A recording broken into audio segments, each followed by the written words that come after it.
At a very young age, I knew that I was destined to be an entrepreneur. I didn't know when and I didn't know what. One day I actually decided to write an essay, and I won the essay contest, which gave me a scholarship to go to cosmetology school. I knew that my mom couldn't afford to put me through a 4 year university, and my dad was already back in Jamaica, which made things even harder. I knew that I could stand behind the chair after getting my license, and I honestly could have stayed behind the chair my entire life. But who strives to stand behind their chair forever?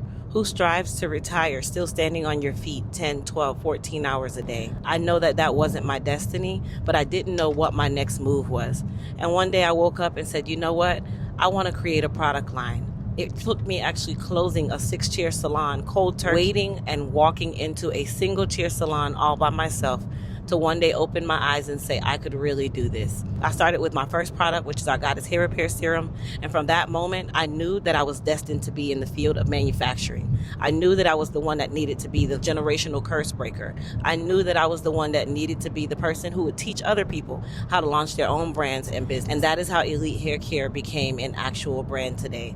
And now we're moving on to manufacturing for others just like you and creating a brand for people just like you who was just like me one day, standing behind your chair saying, what's next? What am I going to do and how am I going to do it? Through it all, I stayed the course. I cried a lot, I smiled a lot, and sometimes I was even sad, yet that's okay. So don't ever sit there and tell yourself that you can't do it because your day is coming. You just have to know when to move.